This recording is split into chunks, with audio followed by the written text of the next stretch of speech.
നമസ്കാരം. മലയാളത്തിലൊരു ചൊല്ലുണ്ട്, ഇഷ്ടമില്ലാത്ത അച്ചി തൊട്ടതെല്ലാം കുറ്റം എന്ന്. കേന്ദ്രമന്ത്രി സുരേഷ് ഗോപിയുമായി ബന്ധപ്പെടുത്തി നമ്മൾ ചിന്തിക്കുമ്പോൾ അദ്ദേഹത്തിനെതിരെ കുറേ നാളുകളായി ഇവിടുത്തെ CPM അണികളും അവരുടെ സൈബർ പോരാളികളുമൊക്കെ നടത്തുന്ന ഈ ആക്രമണം കാണുമ്പോൾ ഈ ചൊല്ലാണ് പെട്ടെന്ന് ഓർമ്മ വരുന്നത്. സുരേഷ് ഗോപി എവിടെ പോയി എന്ത് ചെയ്താലും അതിൻ്റെ തൊട്ട് പിന്നാലെ ഇത്തരത്തിലുള്ള വളരെ മോശമായ കമൻറ്റുകളാണ് സമൂഹ മാധ്യമങ്ങളിൽ നിരന്തരമായി പ്രചരിച്ചുകൊണ്ടിരിക്കുന്നത്. ഇവിടെ ഓർക്കേണ്ട ഒരു കാര്യം, സുരേഷ് ഗോപി കേരളത്തിൽ നിന്നുള്ള ഒരു MP ആണ്. കേരളത്തിൽ നിന്ന് രാജ്യസഭയിലേക്കല്ല, അദ്ദേഹം കേരളത്തിൽ നിന്ന് ലോക്സഭയിലേക്ക് ജയിച്ചു പോയ ഒരു പാർലമെൻറ്റ് അംഗമാണ്. തൃശ്ശൂർ പോലെയുള്ള വളരെ പ്രബലമായ ഒരു ലോക്സഭാ മണ്ഡലത്തിൽ നിന്ന് BJP സ്ഥാനാർത്ഥിയായി ജയിച്ചൊരു വ്യക്തിയാണ് സുരേഷ് ഗോപി. കേരളത്തിൽ നിന്ന് ആദ്യമായി BJPക്ക് ഒരു ലോക്സഭാ അംഗം ഉണ്ടായത് സുരേഷ് ഗോപിയിലൂടെയാണ് എന്ന് പറയാം. നേരത്തെ PC തോമസ് NDA സഖ്യത്തിൻ്റെ ഭാഗമായി മത്സരിച്ചുവെങ്കിൽ അദ്ദേഹം BJP നേതാവ് ആയിരുന്നില്ല. പക്ഷേ ഒരു BJP സ്ഥാനാർത്ഥി കേരളത്തിൽ നിന്ന് ലോക്സഭയിലേക്ക് ജയിച്ച ആദ്യത്തെ വ്യക്തി സുരേഷ് ഗോപി തന്നെയാണ്. ഒരുപക്ഷെ അതുതന്നെ ആയിരിക്കാം ഇവർക്ക് ഇത്രയധികം കലിപ്പ് അദ്ദേഹത്തോട് ഉണ്ടാകാനുള്ള കാരണമെന്ന് സ്വാഭാവികമായും നമ്മൾ ചിന്തിക്കേണ്ടി വരും. സുരേഷ് ഗോപിയെ സംബന്ധിച്ചിടത്തോളം അദ്ദേഹം ഒരുപാട് നല്ല കാര്യങ്ങൾ ചെയ്യുന്ന വ്യക്തിയാണ്. അത് പലപ്പോഴും അതാരും അറിയാറുമില്ല. സിനിമയിൽ തന്നെ അവശത അനുഭവിക്കുന്ന എത്രയോ പേരാണ് പലപ്പോഴായി വെളിപ്പെടുത്തിയിട്ടുള്ളത് അവരെ സുരേഷ് ഗോപി സഹായിച്ച കാര്യം. ആർക്ക് സിനിമാ രംഗത്ത് ഒരു അത്യാവശ്യം സാമ്പത്തികമായ മറ്റൊക്കെ അത്യാവശ്യങ്ങളുണ്ടാകുമ്പോൾ അവരുടെയൊക്കെ തന്നെ കുടുംബത്തെ പോലും സംരക്ഷിച്ചിട്ടുള്ള ഒരു വ്യക്തി കൂടിയാണ് സുരേഷ് ഗോപി. സേവനങ്ങളിൽ പ്രത്യേക ലൈംലൈറ്റിൽ നിൽക്കുന്ന ആളുകളൊക്കെ മരിക്കുമ്പോൾ മാത്രം എത്തുന്ന പ്രമുഖരായിരിക്കും സിനിമയിൽ കൂടുതലും. പിന്നീട് അങ്ങോട്ട് ആരും തിരിഞ്ഞു നോക്കാറില്ല. പക്ഷേ സുരേഷ് ഗോപിയെ സംബന്ധിച്ച് സിനിമയിൽ അവശത അനുഭവിക്കുന്ന അല്ലെങ്കിൽ മരിച്ചുപോയ ആളുടെ കുടുംബാംഗങ്ങളുമായി ഇത്രയധികം അടുത്ത ബന്ധം പുലർത്തുന്ന മറ്റൊരു സിനിമാക്കാരനില്ല എന്ന് തന്നെ പറയേണ്ടി വരും. നടൻ രതീഷിൻ്റെ കുടുംബാംഗങ്ങൾ ഇപ്പോഴും വളരെ ചാരിതാർത്ഥത്തോടെ അല്ലെങ്കിൽ അവർ വളരെ സന്തോഷത്തോടെ തന്നെ പറയും രതീഷ് മരിച്ചു കഴിഞ്ഞപ്പോൾ തങ്ങളുടെ കുടുംബത്തെ സംരക്ഷിച്ചത് സുരേഷ് ഗോപിയാണ് എന്നുള്ള കാര്യം. ഇതിവിടെ പറയാനുള്ള കാരണം, ഏറ്റവും അവസാനമായി ഇപ്പോൾ പുറത്തു വന്നിരിക്കുന്നത് സുരേഷ് ഗോപിയെ കളിയാക്കിക്കൊണ്ട് കഴിഞ്ഞ ദിവസം നമ്മുടെ ബഹുമാനപ്പെട്ട രാഷ്ട്രപതി ദ്രൗപദി മുർമു കേരള സന്ദർശനം നടത്തിയപ്പോൾ ഒരു ഹെലികോപ്റ്ററിനടുത്ത് നിൽക്കുന്നൊരു ചിത്രമാണ്. ആ ചിത്രത്തിൽ സുരേഷ് ഗോപി കൈ പിറകിൽ കെട്ടിയാണ് നിൽക്കുന്നത്.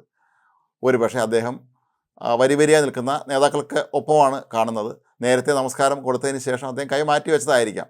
അതിൻ്റെ താഴെയും വരുന്നു കമൻറ്റ്, ഇയാൾ ആരാണ് ആദരണീയായ ഇന്ത്യൻ രാഷ്ട്രപതി മുമ്പിൽ പിറകിൽ കൈകെട്ടി നിൽക്കാൻ എന്ന് ചോദിച്ചുകൊണ്ടാണ് പോരാളി ഷാജി എന്നുള്ള പേരിൽ CPMന് വേണ്ടി എപ്പോഴും വാദിക്കുന്ന ഒരു സമൂഹ മാധ്യമ പോസ്റ്റിൽ കാണുന്നത്. ഓരോ വ്യക്തികളും രാഷ്ട്രപതിയെ തൊഴുതു കഴിഞ്ഞാൽ അവർ കൈ താഴ്ത്തിട്ട് തന്നെയാണ് നിൽക്കാറുള്ളത്. ഇത് സ്വാഭാവികം നമുക്കെല്ലാം അറിയാവുന്നുള്ളൊരു കാര്യം തന്നെയാണ്. കൂടാതെ സുരേഷ് ഗോപിയെ നിരന്തരമായി അദ്ദേഹം പ്രജകളെന്ന് ജനങ്ങളെ വിളിക്കുന്നു. അതുകൊണ്ട് ഇയാളാരാണ്, തമ്പുരാനാണോ എന്ന് ചോദിച്ചുകൊണ്ട് ഒരു വിഭാഗം. നമുക്കെല്ലാവർക്കും ഓർമ്മയുണ്ട്, സുരേഷ് ഗോപി റെയിൽവേ സ്റ്റേഷനിൽ വെച്ചൊരു മാധ്യമപ്രവർത്തകയുടെ തോൾ കൈവച്ചു എന്ന് പറഞ്ഞുകൊണ്ട് അതിന് ഒരു കേസെടുത്ത ഒരു ചരിത്രമുള്ള സംസ്ഥാനമാണ് കേരളം. അദ്ദേഹം അസഭ്യമായി ഒന്നും തന്നെ ഒരു വാക്കുപോലും പറയാതെ വളരെ സൗമ്യമായി മുൻപരിചയമുള്ള ഒരാളോട് തോളിൽ കൈവച്ചപ്പോൾ അതിൻ്റെ പേരിൽ കേസെടുത്ത പോലീസാണ് നമ്മുടെ നാട്ടിലുള്ളത്. ഇതുപോലെ തന്നെയാണ് ഓരോരോ കാര്യങ്ങളിലും. സുരേഷ് ഗോപിക്ക് ഓരോ പട്ടങ്ങൾ ഇവരങ്ങ് ചാർത്തി കൊടുക്കുകയും അതിൻ്റെ പേരിൽ നിരന്തരമായി അധിക്ഷേപിക്കുകയും ചെയ്യുന്നതാണ് ഇവരുടെ സ്ഥിരം രീതി.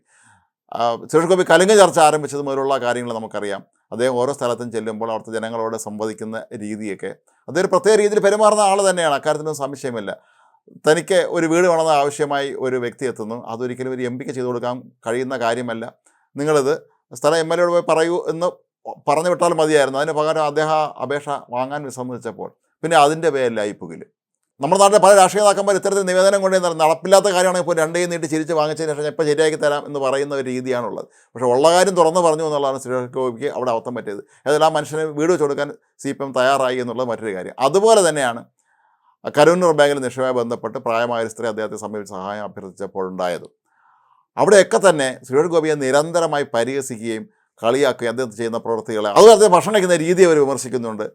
അദ്ദേഹത്തിന് ഒരാൾ പപ്പടം എടുത്ത് കൊടുത്തപ്പോൾ ആ മനുഷ്യൻ്റെ കൈ തൊട്ടിരുന്ന ഭാഗം കീറി മാറ്റിയതിന് ശേഷമാണ് സുരേഷ് ഗോപി കഴിച്ചതെന്ന് പറയുന്നു. അദ്ദേഹം ഇരിക്കുന്നിടത്തെല്ലാം ടവൽ വിരിച്ച് അതിന് പുറത്തിരിക്കുന്നു എന്ന് പറയുന്നു.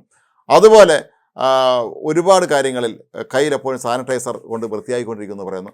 കയ്യിൽ സാനിറ്റൈസർ കൊണ്ട് വൃത്തിയാക്കുക എന്ന് പറയുന്ന ഒരു നല്ല കാര്യം തന്നെയാണ്. നമ്മൾ കോവിഡ് കാലത്ത് നമ്മളെല്ലാവരും അത് സ്ഥിരം ചെയ്തിരുന്നൊരു കാര്യമാണ്. ഒരു പൊതുപ്രവർത്തകനാകുമ്പോൾ, പ്രത്യേകിച്ച് സിനിമ നടനാകുമ്പോൾ ഒരുപാട് ആളുകൾ നമ്മളുമായി ഇടപഴകേണ്ടി വരും. നമ്മളവർക്ക് ഷേക്ക് ഹാൻഡ് നൽകേണ്ടി വരും. അതല്ലെങ്കിൽ നമ്മളവരെ ദേഹത്തൊക്കെ തൊടുന്ന ഒരവസ്ഥ വരും. അത്ര സന്ദർഭങ്ങളിൽ ഇവരാരും അവർക്ക് എന്തെങ്കിലും അസുഖമൊന്നും നമുക്കൊന്നും അറിയാൻ കഴിയുകയില്ല. അങ്ങനെ ഒരാൾ സാനിറ്റൈസർ ഉപയോഗിച്ചാൽ പോലും അതിലും കുറ്റം കണ്ടുപിടിക്കുക. കേരളത്തിലെ മറ്റെല്ലാ നേതാക്കന്മാരും വളരെ പെർഫെക്റ്റായി കൃത്യമായി നന്നായി നടക്കുന്നു, നന്നായി സംസാരിക്കുന്നു, നന്നായി പെരുമാറുന്നു എന്നാണ് ഇതിൻ്റെ അർത്ഥമെന്ന് ചോദിച്ചാൽ നമ്മുടെ ഭരണഘടനയെ പോലും തള്ളിപ്പറഞ്ഞ ആളുകൾ ഇവിടെ മന്ത്രിമാരായിരിക്കുന്നൊരു സംസ്ഥാനമാണ് കേരളം. അതുപോലെ പലപ്പോഴും ചോദ്യങ്ങൾ ചോദിക്കുന്ന മാധ്യമപ്രവർത്തകരോട് അട്ടഹസിക്കാനും കടക്കു പുറത്തുനിന്ന് നമ്മുടെ നാട്ടിലെ മാധ്യമപ്രവർത്തകരോട് ഇറങ്ങി പറഞ്ഞൊരു മുഖ്യമന്ത്രി പോലും നമ്മുടെ കേരളത്തിൽ ഉണ്ട് എന്നുള്ളത് മനസ്സിലാക്കണം. പക്ഷെ അതൊന്നും മനസ്സിലാക്കാതെ ആകാം ഒരു സംഘം മാധ്യമപ്രവർത്തകരും രാഷ്ട്രീയ എതിരാളികളുമൊക്കെ തന്നെ സുരേഷ് ഗോപിക്കെതിരെ ഇത്തരത്തിലുള്ള നിരന്തരമായ പ്രചരണം നടത്തിക്കൊണ്ടിരിക്കുന്നത്. ഇതുപോലെ സുരേഷ് ഗോപി ചൊറിയുന്നവർ ചൂണ്ടിക്കാട്ടിയ സംഭവമാണ് കഴിഞ്ഞ ദിവസം കോട്ടയത്ത് സുരേഷ് ഗോപി സഞ്ചരിച്ചിരുന്ന ഔദ്യോഗിക കാറിന് മുമ്പേ ഒരു മനുഷ്യൻ ഇറങ്ങി നിന്നതിന് ശേഷം കാർ തടഞ്ഞ് നിവേദനം കൊടുക്കാനോ മറ്റോ ശ്രമിച്ചു. അദ്ദേഹത്തെ അവിടെ ഉണ്ടായിരുന്ന BJP പ്രവർത്തകർ പിടിച്ച് മാറ്റുകയും ചെയ്തു. ഇതിലും കുറ്റം കണ്ടുപിടിക്കുകയാണ്. ഒരു ന്യായമായ സംശയം മാത്രം ഇടത് ഹാൻഡിലൂടെ നമുക്ക് ചോദിക്കാം. മുഖ്യമന്ത്രി പിണറായി വിജയൻ പോകുന്ന വഴിയിൽ പ്രതിഷേധ പ്രകടനം നടത്തിയ യൂത്ത് കോൺഗ്രസ്സുകാരെ ചെടിച്ചട്ടി ഉൾപ്പെടെയുള്ള വസ്തുക്കളെടുത്ത് ഇടിച്ചതിന് ശേഷം ഇത് രക്ഷാപ്രവർത്തനമാണ് എന്ന് പറഞ്ഞ അതേ ആളുകൾ തന്നെയാണ് ഒരു കേന്ദ്രമന്ത്രി, അത്യാവശ്യം സുരക്ഷ ആവശ്യമുള്ള പ്രോട്ടോകോൾ അനുസരിച്ചൊക്കെ തന്നെ ഇന്ത്യയുടെ മന്ത്രിയാണ്.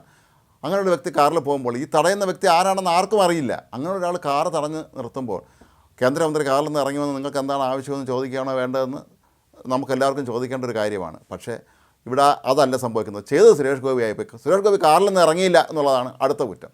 ഈ മനുഷ്യൻ എന്തോ നിവേദനം ഉണ്ടായിരുന്നു എന്ന് പറയപ്പെടുന്നു. അതുകൊണ്ട് സുരേഷ് ഗോപി കാറിൽ നിന്ന് ഇറങ്ങിയത് സ്വീകരിച്ച് അതിന് പരിഹാരം ഉണ്ടാക്കണമായിരുന്നു എന്നാണ് ഈ സുരേഷ് ഗോപിയെ ആക്രമിക്കുന്ന ആളുകൾ ഇപ്പോൾ ഉന്നയിക്കുന്ന മറ്റൊരു പ്രധാനപ്പെട്ട വിഷയം.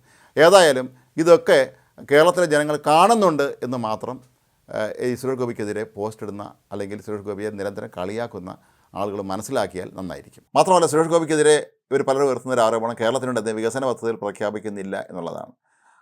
ഒരു കേന്ദ്രമന്ത്രി എന്നുള്ള സ്വന്തം സംസ്ഥാനത്തേക്ക് മാത്രം പദ്ധതികൾ പ്രഖ്യാപിക്കാൻ നരേന്ദ്രമോദി മന്ത്രിസഭയിൽ ആർക്കും കഴിയുകയില്ല. മോദി മന്ത്രിസഭയെ സംബന്ധിച്ചിടത്തോളം അവർ വിശാല വീക്ഷണത്തിൽ, അതായത് ദേശീയ താല്പര്യം തന്നെയാണ് എല്ലാ കാര്യങ്ങളും നോക്കുന്നത്. കേരളത്തിൽ ഇത്രയും റോഡ് വികസനം ഉണ്ടായത് നരേന്ദ്രമോദി സർക്കാരിൻ്റെ സഹായം കൊണ്ട് തന്നെ. അക്കാര്യം നമുക്ക് നിഷേധിക്കാൻ കഴിയുകയില്ല. അതുപോലെ ഓരോ കാര്യങ്ങളിലും സുരേഷ് ഗോപിയുടെ മാത്രം കുറ്റം കണ്ടുപിടിക്കുന്നത്. കേരളത്തിൽ വേറെ ഒരുപാട് MP-മാരുണ്ട്, രാജ്യസഭാംഗങ്ങളുണ്ട്, ലോക്സഭാംഗങ്ങളുണ്ട്. ഇവരുടെയൊക്കെ പ്രവർത്തനങ്ങളെ ആരും ഇവിടെ വിലയിരുത്തുന്നില്ല. ഇവരിൽ എത്ര പേർ പാർലമെൻറ്റിൽ സംസാരിക്കുന്നുണ്ട്, ഇവരിൽ എത്ര പേർക്ക് അവിടെ ചർച്ചകളിൽ പങ്കെടുക്കാൻ കഴിയുന്നുണ്ട്, പുതുതായി എന്തെങ്കിലുമൊക്കെ ആശയങ്ങൾ പാർലമെൻറ്റിൽ ആരെങ്കിലും ഉന്നയിച്ചോ തുടങ്ങിയ ചോദ്യങ്ങൾക്കൊന്നും തന്നെ മറുപടി പറയാൻ ആരും തന്നെയില്ല. സുരേഷ് ഗോപിയെ സംബന്ധിച്ചിടത്തോളം ഒരു മന്ത്രി എന്നുള്ള നിലയിൽ അദ്ദേഹത്തിന് പാർലമെൻറ്റിലും ഭംഗിയായി തിളങ്ങാൻ കഴിയുന്നുണ്ട്. നന്നായിട്ട് ഇംഗ്ലീഷ് സംസാരിക്കാൻ കഴിയുന്നത് കൊണ്ട് തന്നെ പാർലമെൻറ്റിൽ ഒരു കേന്ദ്രമന്ത്രി എന്നുള്ള നിലയിൽ ചോദിക്കുന്ന ചോദ്യങ്ങൾക്കെല്ലാം തന്നെ കൃത്യമായി മറുപടി നൽകാൻ കഴിയുന്നുണ്ട്.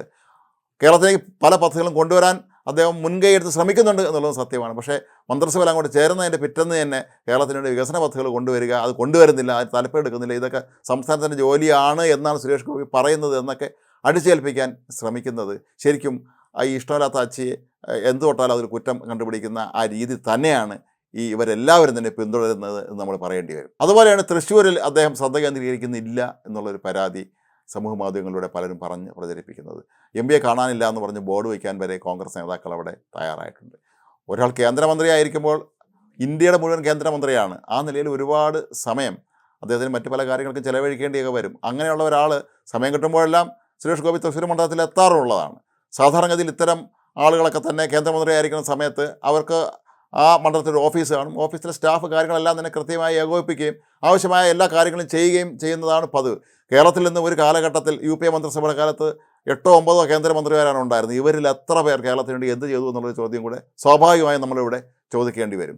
ഈ സുരേഷ് ഗോപിയെ മാത്രം പുറകെ നടന്ന് അദ്ദേഹത്തിൻ്റെ ഓരോ പ്രവൃത്തിയെയും, അദ്ദേഹത്തിൻ്റെ ബോഡി ലാംഗ്വേജിനെയും, അദ്ദേഹത്തിൻ്റെ സംസാരത്തിനെയും, അതുപോലെ ഭരണകാര്യങ്ങളിലുമൊക്കെ തന്നെ ഇത്തരത്തിൽ വിമർശിക്കുന്നത് ശരിക്കും പറഞ്ഞാൽ ഇത് മോശമാണ് കേരള രാഷ്ട്രീയം സംബന്ധിച്ച്. കാരണം ഇവിടെ ജയിച്ചു പോയി കേന്ദ്രമന്ത്രി ഒരാളാണെന്നുള്ള കാര്യം നമ്മൾ എപ്പോഴും ഓർക്കുക. സുരേഷ് ഗോപി എന്ന വ്യക്തിയെ മാത്രം കേന്ദ്രീകരിച്ച് നടത്തുന്ന ഈ ഒരു പ്രവർത്തനം ഇത് ഒരിക്കലും ഒരു ജനാധിപത്യ വ്യവസ്ഥയ്ക്ക് ചേർന്നതല്ല. പിന്നെ സമൂഹ മാധ്യമങ്ങളെ സംബന്ധിച്ചിടത്തോളം ഇടത് ഹാൻഡിലുകൾ എപ്പോഴും തങ്ങൾക്ക് ഇഷ്ടമില്ലാത്ത, കാരണം അസാധ്യമെന്ന് കരുതിയിരുന്ന ഒരു കാര്യം ചെയ്ത ആളാണ് സുരേഷ് ഗോപി. കാരണം തൃശ്ശൂർ ലോക്സഭാ സീറ്റ് അദ്ദേഹത്തിൻ്റെ ഭാഷ പറഞ്ഞാൽ ഞാൻ ഇങ്ങനെ എടുത്തു എന്നുള്ള അവസ്ഥയിലേക്ക് കൊണ്ടുവന്ന് എത്തിച്ചത് ഒരിക്കലും അവർക്ക് അംഗീകരിക്കാൻ കഴിഞ്ഞിട്ടില്ല.